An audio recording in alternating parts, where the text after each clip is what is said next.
tumayo upang awitin ang panalangin itinuro sa atin ng Panginoon.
Lahat po ay inaanyayahang lumuhod bilang tanda ng panggalang sa banal na Espiritu sa katauhan ng mahal na Apo Conching.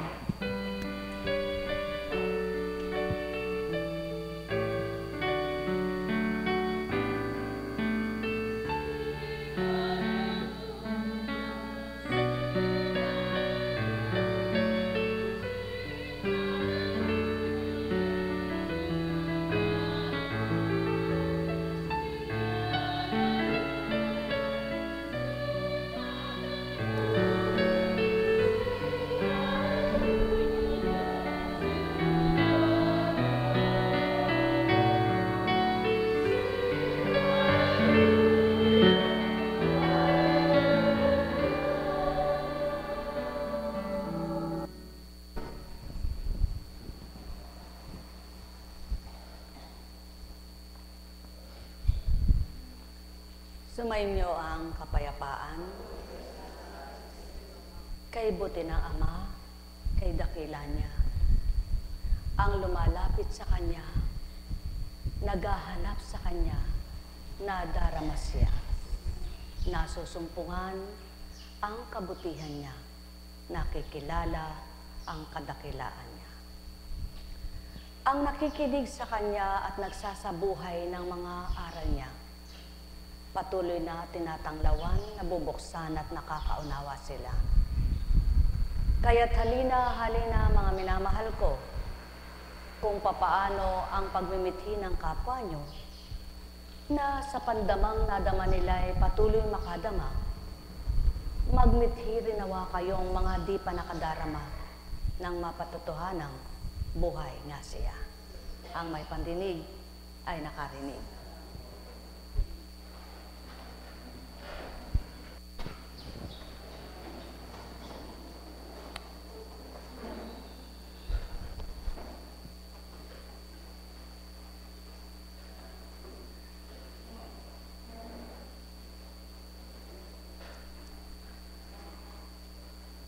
Labanan mo yan, anak.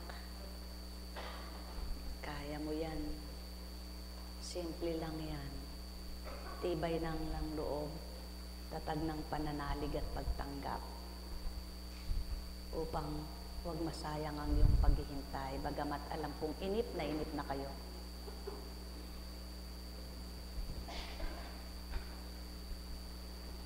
Mula kay Lucas. Malapit na si Jesus sa Jericho at doon may isang lalaking bulag na nakaupo sa tabi ng daan at nagpapalimos. Nang marinig nitong nagdaraan ng maraming tao, itinanong niya kung ano ang nangyayari. Nagdaraan si Jesus na taga Nazaret, ang sabi nila. At siya'y sumigaw, Jesus, anak ni David, mahabag po kayo sa akin. Sinaway siya ng mga nasa unahan, ngunit lalo pa niyang nilakasan ng sigaw. Anak ni David, mahabag po kayo sa akin. Kaya tumigil si Jesus at iniutos na dalhin sa kanya ang bulag. Inilapit niya ito at tinanong ni Jesus, ano ang ibig mong gawin ko sa iyo? Panginoon, ibig ko pong gawin mo sa akin. Sana'y manumbalik ang aking paningin, sagot niya. At sinabi ni Jesus, mangyayari ang ibig mo. Pinagaling ka dahil sa iyong pananalig. Noon din nakakita siya at sumunod kay Jesus at nagpasalamat sa Diyos. Nang makita ito ng mga tao, silang lahat ay nagpuri sa Diyos. Kung inyong pagninilayan itong bulag, pinipigilan na siya, ngunit walang makapigil niya. Sa halip na siya manahimik, lalo pang nagsumigaw at nilakas niya ang kanyang pagtawag, sapagkat sa pananalig niyang nakakaasa siya'y gagaling. Mga minamahal, kumisa ng tao sinasabi na sa kanya ang dapat niyang gawin, ayaw pang makinig, ayaw pang sumunod. Ngunit kay palad ng bulag na ito na walang nakikita, hindi niya sinunod ang kapwa niya, kundi ang damdamin niya. Kaya't ang kanyang pakikinig sa kanyang sariling damdamin, nakabuti man din. Sapagkat nalilirip ng ama, nalilirip ng anak ang damdamin ng bawat isa. Kaya anuman ang sabihin ng kapwa-tao, kung sa damdamin at puso ninyo'y damang-damang pag-ibig at pagnanasang kayo'y magtiwala at manalig, sino nga ang tututol at makatututol kung kayo mismo ang may gusto? Mga minamahal, maliwanag ang katotohanan. Walang hiwaga sa lupa kung wala ang amang dakila. Walang himala kung wala siyang gagawin sa lupa. Subalit napapakita kaya ito at napapatotohanan kaya lahat ito sa mga anak niya? Kailanman ay hindi. Sapagkat kung sino ang sa kanya'y mahigpit tapat na nananawagan at tumatawag, nakakanta nila ang kanilang paglaya. Kaya nga, mapalad ang bulag na ito na hindi man nakita ang kanyang nababalita na naririnig ng kanyang tenga. Siya'y nakinig at patuloy na hinanap. At nang marinig niya kung papaano sa dakong yaon ay siya na nga, siya'y nagsumigaw kung magkaminsan. Mismo sa iyo'y nangungusap ng Ama. Nananawagan na siya sa iyo, ngunit ikaw na anak niya, kumisay ayaw mo pang makinig sa kanya. Kaya mapapalad kayong may pandama na hindi ninyo inalintana kung ano ang sasabihin ng inyong kapwa, bagkos ang inyong pagtitiwala at pananalig ang inyong pinauna at pinaghari sa inyong kalooban, pakikinabangan nyo ang pagiging tapat ninyong magtiwala sa Ama. Ang may pandinig ay nakarinig. Sino nga ba ang magtatamasa ng mga biyaya at pagpapalang kaloob ng Ama sa lupa? Kundi ang mga anak niyang pinaglalaanan at hinahandugan. Kaya't halina kayo mga minamahal ko. Hindi nyo man nakikita, tulad ng bulag na di niya nakita ang kanyang tinatawagan, ngunit magtiwala lamang at nagtitiwala lamang siya. Nakanta niya ang tunay na paghahari, nakalaya siya sa kanyang pagkabula. Ganyan na nga ang ibig sabihin ng Ama.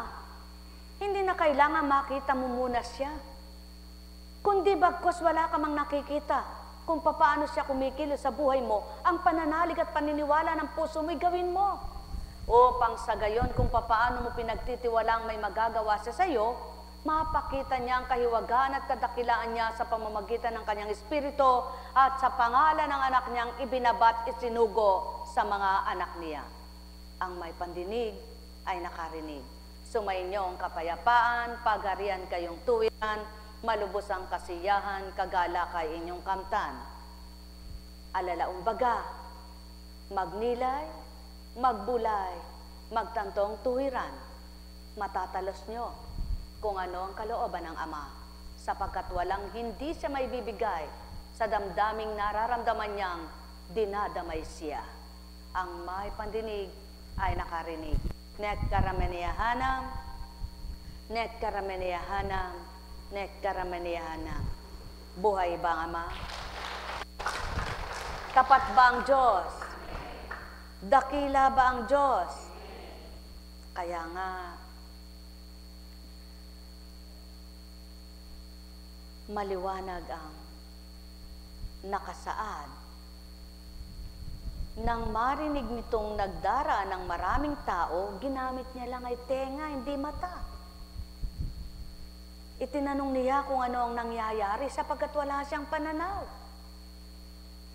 At nagdaraan si Jesus na taga Nazaret, sabi nila, sapagkat naririnig niya na ang ginagawa nitong anak ng Ama. Kaya nga, ang sabi nila, sa kanilang pagsaway ay huwag na siyang sumigaw. Ngunit hindi sila nakapigil sa kanya. Bagkus ang nag-uumalab na damdamin niya, ang siyang naghari at nanguna upang ipagsigawan pa niya ang pangalan ng anak ng Ama. Mga minamahal, ilan kaya sa inyo ang hindi ikahihiya at ipaglalaban ang kalooban ng Ama sa buhay nila? Ang gawa ng Ama at magagawa pa niya ang aasahan ng bawat isa. Ilan kaya ang matibay na ipaglalaban ng sariling damdamin na batid kung anong magaganap at may gagawad sa kanya ng kanyang katapatan at pananalig? Kapag nararamdaman nyo na nabubuhay ang pagtitiwala nyo, huwag na kayong makinig pa sa ibang bibig ng kapwa-tao, kundi ang sariling damdamin ninyo ang pasikalin at buhayin nyo upang pakinabangan nyo ang buhay na pananalig sa Ama. Ang may pandinig ay nakarinig. Nek karameniyahanam, nek karameniyahanam, nek karameniyahanam. Buhay ba ang Diyos? Tapat ba ang Diyos? Nainip po ba kayo? Nabagot po ba kayo? Ipagpaumanhin niyo po. Paminsan-minsan lang naman ako sumisige para gawin ko't gampanan ng para sa tao, di po ba? Kung ako po ang masusunod sa sarili ko, gusto ko maaga nga po at gusto ko maagang matapos dahil ako'y itutunguhan pagkatapos. Ngunit at pasubali, sadyang ganyan kalooban. Sabi nga, hindi po ang sarili kong kalooban ang pinanaig ko, sapagkat ang udyok sa akin ay tapusin ko dahil, oo nga naman, nalilinis ko ang iba, ang mga kwadro ng imahe ng aking sinasambat tinatawagan ay hindi pala malinis ang mga likuran. Kaya, ang sabi ko, aba, pag-angat kong ganyan, karami pala akong agaw nito. Diyan gayon, hindi ka naman pwedeng sabihin mo sa naglilinis mo uy, linisin mo lahat pati likuran. Sapagkat tulad ng naibahagi ko nga po noon, naunawaan ko kung ba't mainit ang ulo dahil sa pagod. Sapagkat ikaw na naman ang maglinis mula taas hanggang baba hanggang labas ng lupa mo di ka ba mapapagal kung nag-iisa ka lang? Kaya hindi ngayon may kasama ka, pababayaan mo na lamang siya kung halimbawa na naranasan mo nang ikaw ang gumagawa dyan, napapagod ka, nagre-reklamo ka, di gayon din yung makukuha mong kasama. Buhay po ba ang Diyos? At dahil talagang inaantala ako, talagang gusto akong gupuin ng kumakalaban na yan, Abay, mantakin niyo pong ilang beses na yung nalinis. Yung pala'y mayroon pa rin Pag ganyan ko po, pagpunas ko naman dun sa isang cabinet. Kasi hindi mo makita dahil may liit po ako eh. Eh di kinakapkap mo lang ng basahan yan. Tumusok po dito. Aray, napakasakit. Hinahanap ko yung nakatusok sa akin nung pala nasa daliri ko pa. Eh din tingnan ko, naku karayong pala ako. Eh di Diyos ko, napakasakit tinis ko po. At sa dating buhay ko, siguro po'y collapse ako. Pero salamat sa Panginoon, sa binigay niyang tapang. Di, nakabaod po eh.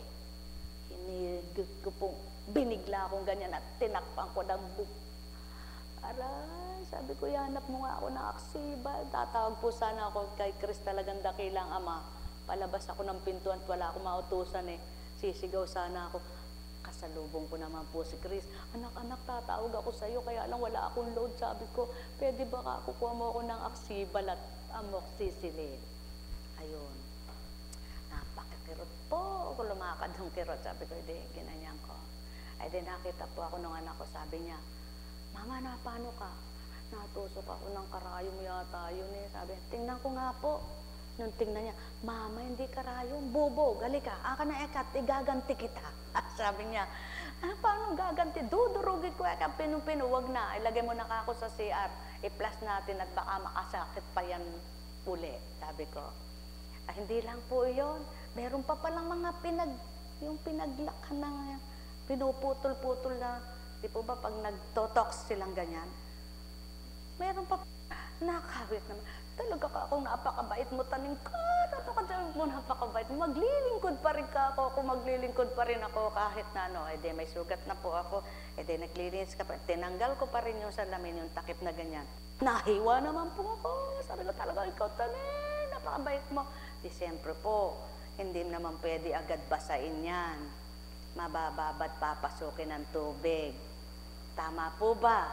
Kaya, ayan po, tinapos ko yung ginagawa ko habang naghihintay ako ng pabayaan ko sumipsip ng gamot.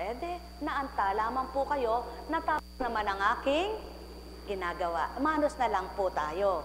Di po ba, pasensya na po kayo bilang tao, ngunit sabi nga po, kung magkaminsan, kailangan mo namang iparte yung sarili mo. May mission ka nga po kami. Di siyempre po, umalis ako kalat. Dahil diretso ang gawain ng Sabado, pagkatapos ng gawain, diretsong biyahe, pagkatapos po pagdating doon alas 4 ka natulog, gising ka ng anong oras, di siyempre po pagdating mo, tulog. May tumawag po sa akin ng alas 4, di siyempre po, ayan, babangon ka dahil mission mo yan. At dahil naman mission at bukal sa pagbibigay, nakinabang naman po ang tinawag at tumawag at dinating. Purihin-purihin ang Ama. Kaya kung sakasakali man po kayo naghihintay, kami rin naman po ay naghihintay. Ngunit sa aming paghihintay, di kami nainip, di kami nababagot, di kami nagagalit. Kaya naman kayo gayon din dapat nang makinabang din kayong ganap. Buhay ba ang Diyos? Kaya alalaong baga, sabi ng Panginoon sa kanyang pagtuturo at pananalita, laging dapat nakatuon ang diwa doon sa malinis at maliwanag na pangunawa upang sa damdamin mukal ang pag-ibig na nais niyang kamtin at maramdaman ng mga anak niya. Sapagkat kung nasaktan ka, nagalit ka pa, wala nang mangyayari. Di lalo ka lang mayayamot, maiinis at lalong sasakit ang nasaktan sa'yo. Subalit, kapag naroon ang pagtitimpi, naroroon ang bigay na Ama, nakaloob niyang liwanag, tuwiran niyang sa hindi mo namamalayan, lumilipas ang sakit, nawawala ang sakit, nakatapos ang sakit, ikaw ay pagaling. Ganyan na ang bula. Nabatan niya sa ilang taon ang kanyang pagkabula. At pagkatapos, ang hiling niya ay manauli ang kanyang liwanag. Sa madaling salita, hindi siya isinilang na bula. sapagkat manauliwi ka niya. Nawa kayong lahat na nabulagan sa sanlibutang ito, mapanauli ng Ama ang liwanag na dapat ay manahan at maghari sa inyo sa pamamagitan ng pananalig at pananampalataya ninyo sa tinatawagan ninyong Panginoon kong Heso Kristo. Kung tuwirang sa oras na tinanggap ninyo ang tagapagligtas at daan ng katotohanan, ang lahat ng nadimlan sa inyo ay magliliwanag at ang lahat ng sakit at dusa niyong binata ay matatapos din ganap. Sapagkat hindi sa buong panahon nabubuhay kayo ay mimithiin ng Ama na magdusa at mahirapan. Ngunit at pasubali, kaya lamang nagluluwat ang dusa at hirap ng tao kung siya na mismo ang nagbibigay pagdurusa sa puso niya at nagpapahirap ng isip niya. Sapagkat ang layon at nasa ng Ama, ang lahat ng nahihirapan ng kalooban at kaisipan ay makawala, makalaya kung tatanggapin ang kanyang isinugong magbibigay tanglaw, liwanag ng buhay. Ang may pandinig ay nakarinig. Nek karamanehanam, nek karamanehanam, nek karamanehanam. Buhay ba ang Ama? Tapat ba ang Diyos? Kaya mula sa awit, ang tunay na kagalakan. Mapalad ang taong hindi naakit niyong masasama, upang sundan niya ang kanilang payot, maling halimbawa.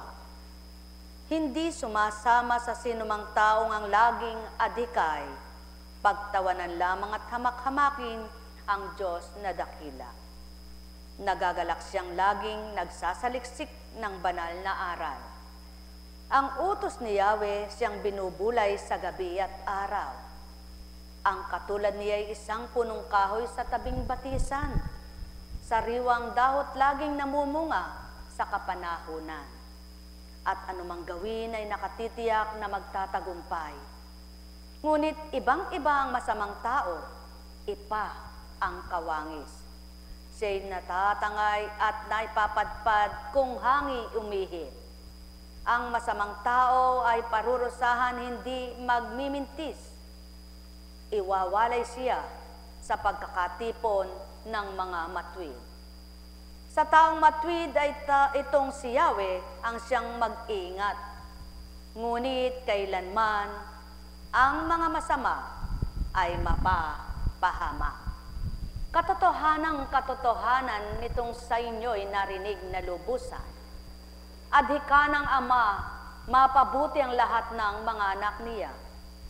Kumilala at makilala lamang siya, malilisya sila sa anumang dusa at kapahamakan nila, sapagkat ang dulot niya ay ligaya, liwanag ng buhay ng bawat isa. Halina, halina, mga minamahal ko, kayong di mapakalit balisang-balisa. Iwaksin nyo sa isip nyo kung anong nagpapagulo at nagpapalito, at kamtin ninyo't damhin ng aral ng Ama. Doon inyong pagnilayan at bulay-bulayin nang mapagtanto ninyong ito palang nagbibigay sigla at liwanag ng isipan, sapagkat ang salita'y nagbibigay buhay. Ang may pandinig ay nakarinig. Higit mo't mas pahihigit mo ang atas niya at kapwa mo taong pinahihigit na yun niya. Hindi ka maunawaan, sasabihin, ang bihira namang magulang. Pinahigit pa yung ibang tao sa kanyang mga anak. Ang bihira kang anak yan, pinahigit pa kayong mga ibang tao kaysa sa kanyang magulang. Naaaruga niya yung iba tao, pero yung kanyang ina, kanyang ama, hindi niya man lang naalagaan. Yan ang pag-iisip ng taong walang pangunawa. Subalit, kung naaabot lamang at tuwirang makaabot ang lahat, habang nakakakita silang kapwa nila, pinahahalaga ng kapwa nila, mapagtatanto nilang tunay ang pag-ibig ng Ama, sapagkat hindi kayang paglingkuran ng kapwa-taong di mo kano-ano, kung di ang pag-ibig ng Ama ang nabubuhay sa puso mo. Kaya nga, Kung lahat ng tao, ang pag-uugali at gawa, walang mahalaga kundi ang pamilya nila, sino kayang mapipili ng Ama at magpapakatotoo sa Kanya? Kaya't hamon sa mga anak niyang pinaglingkod at nag-ata sa isiya. Sapagkat kung makikinig ka nga sa kapwa mo, paanong patutoong nanguna ang Ama sa buhay mo? At paano mapapatutuhanan ng Ama na pinahigit mo siya? At ang kapwa mong pinaglingkuran ay siya nang pinaglingkuran mo. Siya naman ang lumilingap at siyang kapalit mong lumilingap sa iyong mga mahal sa buhay na di mo magawa at magampanan ang marapat mong ginagampanan. Sapagkat di lamang sa pag-aaga, pangangalaga, paglalaba, pamamalansya, pagpapaluto, pagluto, pagpapakain mo sa anak ang isang bagay na pagmamahal na magagawa mo. Ang idulog mong patuloy siya sa Ama at ibigay mo siya sa Ama, masigit ang magagawa niya sa iyo kaysa ikaw na ina at ama niya na lagi mo siyang minamasdan, binabantayan at inaalagaan, na kung di lolobin ng Ama, hindi rin siya liligaya at sasaya. Subalit, kung inilalagak mo sa Ama at kaalinsabay nito ang paglilingkod mo sa kapwa mo'y tapat at totoo, mapapatutuhanan niya ang paglingap niya ay laganap sa mundo. Kung anong ginawa mo sa kapwa mo, may kapwa-tao ka ring magmamahal ng tapat at totoo sa mga mahal mo sa buhay. Kaya nga, naisa sa larawan at napapatutuhanan ng mga tapat at totoong sumunod sa Ama. Ang kanyang salita'y walang pagkabula, ang kanyang gaway di naglalaho sa lupa. Kaya nga, ang bawat pinaglingkod niya't inatasang tumupad at sumunod ng tapat, napapatutuhanan, paglingap niya'y ganap. Sumainyong kapayapaan, pagarian kayong tuwiran, malubos ang kasiyahan, kagalakay, inyong kamtan. Nek karameneyahanam, nek karameneyahanam, nek karameneyahanam. Sapagkat kung ibigin mo lamang ay ang iyong mga minamahal sa buhay, anong patutuo, mahal mo nga't sumunod ka sa Ama. Kaya nga, nang magliwanag ang inyong diwa at magising kayo sa katotohanan, natutunan niyo ang kalooban ng Ama at naramdaman niyo pagmamahal niya. Tupdin niyo't gawin kung anong layon at nasa niya, kayong makikinabang at mapapakita niya kung papaano ang pagganti niya at gantimpala sa mabubuting layon at nasang ginawa ninyo. Mga mahal, ang may pandinig ay nakarinig. Nek karameneyahanam, nek karameneyahanam, nek karameneyahanam. Buhay ba ang Ama?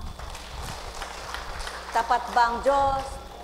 Kaya nga't mapapatutuhanan mo, mayroon nga palang taong kaya niyang ibigay ang kaya't lakas niya sa kapwa niya tao. At ang bawat ginawa mong mabuti sa kapwa mong hindi mo hinintay ang ganti nila, ang Ama ang gumaganti sa iyo sa ibang kaparaan at pamamaraan niya, na kapwa mo rin tao, na kung susuriin mo, higit sa ginawa mo at binigay sa kapwa mo, ang ginaganti ng Ama sa pamamaraan ng kapwa mo ring tao. Sapagkat ang tapat na mga nagmamahal sa inyo, magagawa nilang ibigay kung anong meron sila. Kaya't ang kabulagan sa sanlibutan, pagliliwanag kung nakatunghay ka at naramdaman mo ang tunay na pag-ibig ng Ama. Mahal na mahal ko kayo. Tuwiran kong tinuturan, mahal na mahal, pagan at dinadaya ang inyong sariling katauhan. Ang may pandinig ay nakarinig, sapagkat kailanman hindi may kakailang damdamin ng bawat isa at di may tatago ang laman ng isip ng mga anak niya. Kaya't ang tumatalim at toong sumasadsyad, kahit ito'y nahihirapan, sa Ama tumatanggap, kailan may di magpapabaya sa lahat. Ang may pandinig ay nakarinig. Nek karameneyahanam, nek karameneyahanam, nek karameneyahanam. Kaya tandaan ninyo, ang bawat bahaging ginawa ninyo sa kapwa nyo rin taong gagamitin ng Ama upang patotohanang may nagmamahal ding tulad nyong tapat sa kapwa-tao. Nek karamaniyahanam, nek karamaniyahanam, nek karamaniyahanam. Buhay ba ang Ama? Tapat ba ang Diyos? Totoo ba ang Diyos? Guminhawa ba anak ang pakiramdam mo? Samantalang kanina'y bagot ka na masakit ang nararamdaman mo at gusto mo nang humiga at umuwi. Ngunit, nagpatotoo ang Ama, kapag nakinig ka't nalibang ang isip mo at ang salita niyang pinagnilayan mo, talima sa Kanya, handang ibigay ang lahat sa iyong buhay. Halina, halina, halina, halina, makinig kang anak niya, nang makita mo na ang pag-ahari niya'y tapat na wika niya, kaya't kung ikaw ay susunod, liligaya kang anak niya. Buhay ba ang Ama? Paano ba kang awit yan? Alam kong magagawa, kaya mo yan anak, ang Ama, kayang-kaya. Alam kong may parte-parte magagawa. Isinilang ka nga mula sa ina mo, napalaki ka. Mapapalaki mo rin ang mga anak mo. Kasama mo'y Ama. Alam kong may magagawa ang Ama. Alam kong may parte-parte magagawa ang Ama. Pagka winika niya, manalig ka na. Bawat araw ako sa inyo may nakalaan.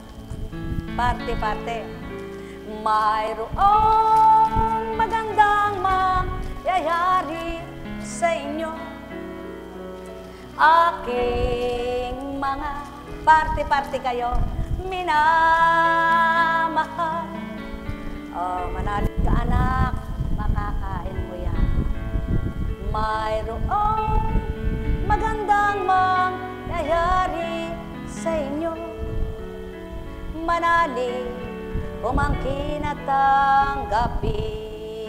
Alam kong may magagawa ang Ama. Alam kong may magagawa ang Ama. Pagka winika niya, manalig ka na. Bawat araw ako sa inyo may nakalaan. Mayroong magandang mangyayari sa inyo. Aking parte-parte mga minamahal. Mayroong magandang mangyayari sa inyo. Manalig, umangkin at tanggapin. Alam kong may parte-parte magagawa ang Ama. Alam kong may magagawa ang Ama. Lagi niyong tatandaan niya, may magagawa ang Ama. Dakilang walang kapantay siya. Kung sa palagay mo, sa isip mo, mamamatay na yata ako. Hindi niya yung pinapalagay na mamamatay ka, bubuhayin ka pa niya. Buhay ba ang Ama? Ngayon, kung ang maliit na sakit mo, pinalalaki mo, sa isip mo, lumalawak ito, pinalalala mo ang sakit mo. Subalit, gaano man kalalim ang sakit mo kung nagtitiwala kang ito'y mabubunot, mapapagaling at mapaghihilom ng Ama mo. Kay daling gawin niyang pagalingin kanya. Buhay ba ang Ama? Tapat ba ang Diyos? Totoo ba ang Diyos? Kaya nga, may nagagamot, may ginagamot na mahimala, mahiwagang gawa ng Ama ang pinakita niya. At mayroon namang kay tagal kay luwat na wala pa siyang napapala. Sapagkat diwa niya'y malayo, puso niya'y wala sa kanyang paniniwala. Pagharian kayo, mga minamahal ko, nek karameneyahanam, nek karameneyahanam, nek karameneyahanam. Buhay po ba ang Diyos? Tapat po ba ang Diyos? Totoo ba ang Diyos? Bahala siya, di magaling. Napakabuti po ng Panginoon, ano? Napakadakila niya. Kayo po ba ay nabagot, naiinip? Dahil hindi kayo nabagot at naiinip, tayo na pong magsiuwi. Mababait po kayo, ano? Aba, nagmadali kang lumabas. Katagal namin siya kang hinintay. Ngayon kay pinauwi na kami. Aba, may bukas pa sa inyong buhay. Matira lang po ito dahil kakausapin ko. Pero kayo, uwi na. Buhay po bang Diyos? O sige, kung gusto nyong ipatira ko kayo, palitan nyo ire. Ayaw nyo, uwi na. Buhay po bang Diyos? Bukas na lang po, may oras po kasi. Abay, ano naman kasalanan namin sa oras mo? Ba't ngayon ka lang lumabas? Alam nyo po ba, lumuwal ako kanina at lumuwal ako ng naantala, parehas na rin ang suma. Sapagkat kung ano lang ibibigkas at ibibigay ng Ama, yun lang talaga. Buhay ba ang Diyos? Kaya, kung hahaba man at pahahabain, bendisyon lang ang nadagdagan. Walang bendisyon, pantay na. Buhay ba ang Diyos? Katalino kaya ng Diyos sa pinaglilingkuran ko at napakabait, napakabuti. Kaya hanapin niyo siya nang makinabang kayo. Sa pangalan ng Diyos Anak, Diyos Espiritu Santo, humayo kayo. Taglay ang galak sa puso nyo, liwanag ng isip ay maghari sa inyo, pang-unaway numukal idatal na totoo, upang patuloy niyong maunawaan, buhay ang Diyos sa buhay nyo. Patuloy